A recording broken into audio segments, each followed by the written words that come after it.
What is going on with some of the privacy changes? What are things that people need to know about? I have a little hesitation because there's a lot of talk about this, and we can get really nerdy, but overall, what is going on, and what do you see as, what should people care about right now as we see all these privacy changes?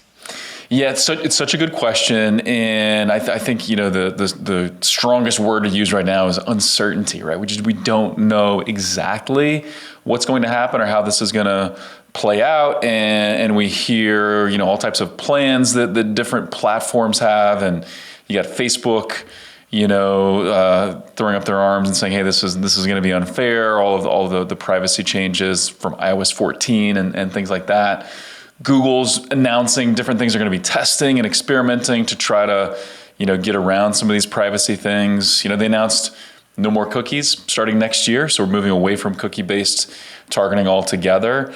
And so it's really interesting times. And just to give a little context, I'm a Google and YouTube guy. So we do some Facebook, but I don't really get into Facebook. So I can't speak personally with too much expertise there. We do a lot on the Amazon side as well. But Google's experimenting with things like, I don't know, Austin, have you heard of Flock? Have you heard of Google? This will be slightly nerdy, but just a little bit, like not enough to put anyone to sleep, but slightly nerdy. So as Google's moving away from cookies and targeting individuals, they're talking about how to target groups of people where, identities are private and cloaked and stuff. So Flock, and it's an acronym, and I think it's an acronym that I think they thought of the acronym first and then tried to fill in the meaning. Sounds like they definitely did that. Yeah, because it's federated learning of cohorts. I'm like, okay, that's interesting.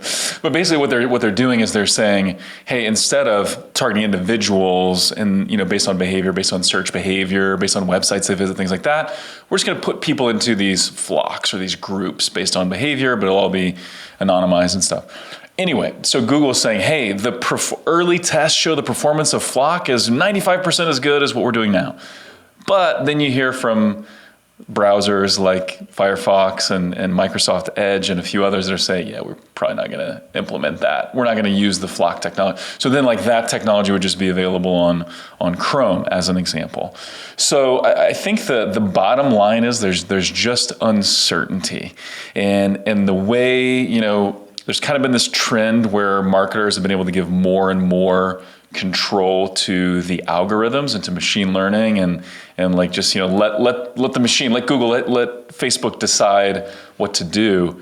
We may see a decent pivot away from that, at least for a time and at least to a certain degree, where maybe like old school marketing comes back into vogue, right? Or maybe some of the old ways of targeting become more valuable, where it's all about building an email list and where it's more about the creative than it is anything else.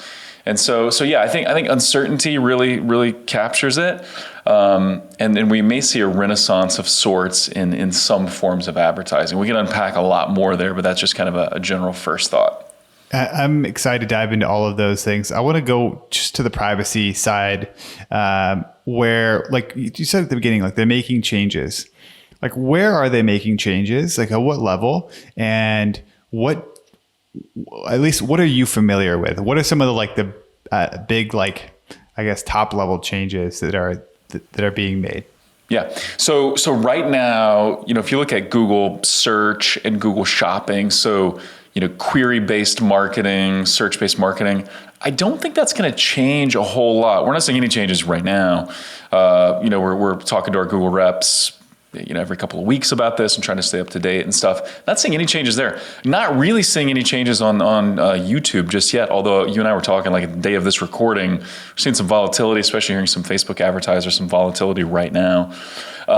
Some of the audiences we've relied on in the past, so I'll talk about a couple of my favorite audiences on the Google side. One is called custom intent, or that was kind of the original audience name. That's where you can build a group of people based on what they're searching for on Google.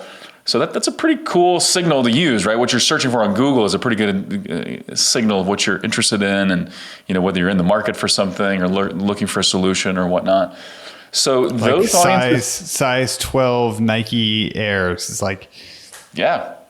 that's exactly. what someone, yeah. Right. So, or we, like another example, and I'll pick one here. We have a client that has a solution for kids who hate to brush their teeth, which, as you know, Austin, I've got 8 kids, so I've got quite a bit of experience in this environment that sometimes you have to bribe, you have to threaten, you have to, do hostage negotiations, whatever, to get kids to brush their teeth. So anyway, this client of ours, they have a product that's real easy to brush your teeth, kind of fun. It's like animals, and anyway, so we started doing some toothbrush targeting, right? People looking for toothbrushes. That didn't work. So then we started looking at, what about people who are just saying, how do I get my kid to brush their teeth? Like, what do I do when my kid refuses to brush their teeth? So that kind of Google keyword, and it's crushing it. And so it's like, all right, you can get creative with what people are searching for. So far, those audiences still exist and they still work. Yeah. But that's we don't know. Google is kind of indicating, those audiences will still exist, but they're going to be, powered by Flock or whatever. Which may not be adopted, which makes it the chance that could go away.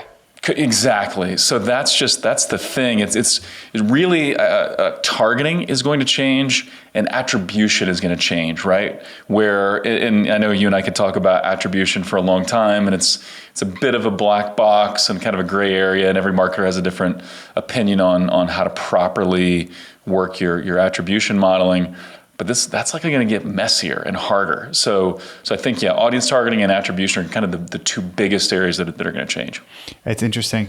Yeah, I see a lot of where we're going. You talked about old school marketing, and I think people have different ideas of what old school marketing is, depending on how old they are. And but I think what we're going to see is, with all this stuff, I'm frankly, I'm not that concerned. I think it's going to be more of a pain I think it's going to cause more disruption for advertising agencies and freelancers than it is actually for business owners. Because it'll change the way that things need to be done. And with that shifting, it's going to involve, I don't know, I think the uncertainty is how we're going to get from point A to point B. Yeah. Not necessarily whether or not we're going to get to point B. And point B meaning somebody making a purchase. People are still going to be buying things, and advertising is still going to be effective. Yeah. It's more like, how on earth are we going to... We've gotten used to doing things a certain way. Now it's going to change.